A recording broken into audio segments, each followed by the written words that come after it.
आज अभी इस वक्त हम ओल्ड मनाली जो हमारा गांव पड़ता है उसका क्षतिग्रस्त पुल जो है हमारे पीछे है। यहाँ आकर के जो नुकसान हुआ इस बारिश में उसका जायजा लेने के लिए आए हैं। मेरे साथ गोविंद ठाकुर जी हैं, विधायक इंदिरा गांधी जी है, सुरेंद्र शौरी जी है और सभी हमारे पार्टी के साथी भी यहाँ पर हैं। मनाली जो हमारा अंतर्राष्ट्रीय टूरिस्ट डेस्टिनेशन है, जहाँ दुनिया भर का टूरिस्ट यहाँ आता है, इस बारिश के कारण यहाँ बहुत बड़ी क्षति हुई है। सिर्फ शुक्र इतना है कि मनाली के अंदर किसी की जिंदगी नहीं गई, लेकिन अगर हम नुकसान का जायजा लें, नुकसान को अगर हम आकलन करें तो मैं समझता हूं कि 2023 का जो नुकसान हुआ था, ये नुकसान उससे कम नहीं, उससे भी ज्यादा हुआ है। आने जाने के हमारे सारे रास्ते जो है नेशनल हाईवे पूरी तरह से डैमेज हुए पड़े हैं, जिसको रिस्टोर करने के लिए वक्त लगेगा।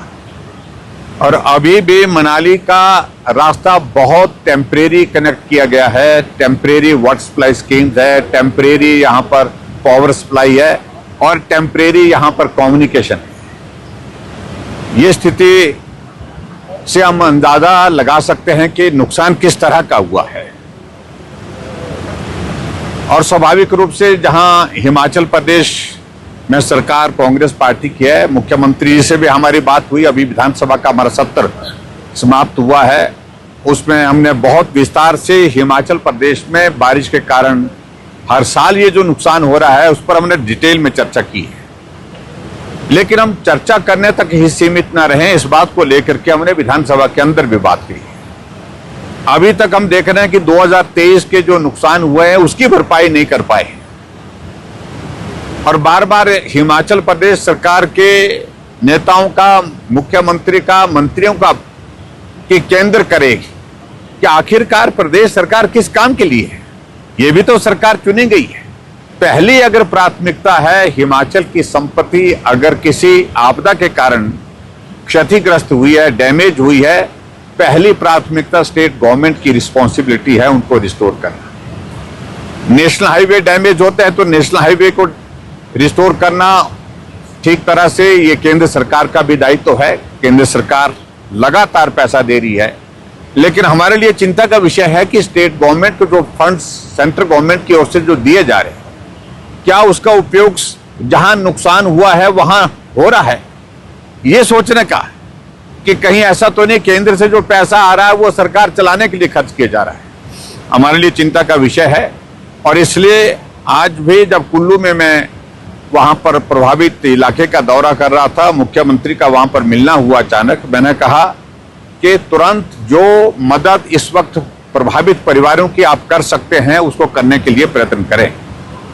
मुझे लगता है कि अभी तक हम बहुत जगह जहां पे गए हैं तो रेवेन्यू के अधिकारी भी, रेवेन्यू के पटवारी भी अभी जायजा करने के लिए नहीं पहुंच पाए।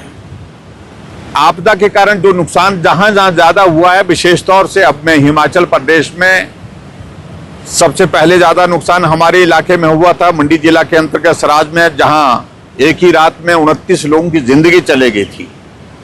और एक ही रात में अगर 3 विधानसभा क्षेत्र का अगर उस वक्त का आंकड़ा अगर हम जोड़े, नाचन, करसोग और धर्मपुर के इलाके का, मंडी के इलाके का, तो 42 लोगों की जिंदगी चले गई थी। तो अब तो नुकसान वहां तक नहीं सीमित, अब तो पूरा हिमाचल प्रदेश प्रभावित हो गया। कोई इलाका ऐसा नहीं बचा जहां पर नुकसान नहीं हुआ है। अब हमारा यह कहना है कि जहां नुकसान हुआ है दूसरी जगह के रेवेन्यू के अधिकारियों को डिप्यूट किया जाए ताकि जल्दी से जल्दी असेसमेंट हो सके। जैसे मनाली के अंदर नुकसान हुआ, कुल्लू के अंदर नुकसान हुआ, हमारे अगर हमीरपुर में, हमारे बिलासपुर में अगर नुकसान कम हुआ है तो वहां के अधिकारियों को 1 महीने के लिए यहां पर भेजा जा सकता है। यहां भेज करके असेसमेंट करना, मौके पर जाना, रिपोर्ट देना और फौरी राहत देना, ये प्रदेश सरकार की प्राथमिकता होनी चाहिए।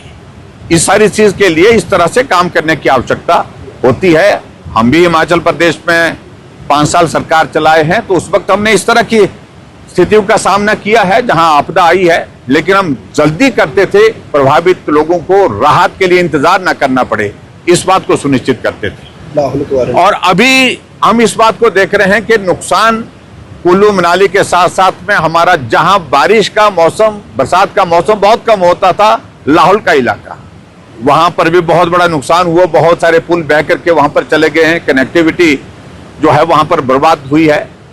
और उसके साथ साथ में टूरिस्ट सीजन के साथ साथ में, टूरिस्ट डेस्टिनेशन के साथ साथ में हमारा ये इलाका हॉर्टिकल्चर का बहुत बड़ा सेब के उत्पादन की दृष्टि से जाना जाता है।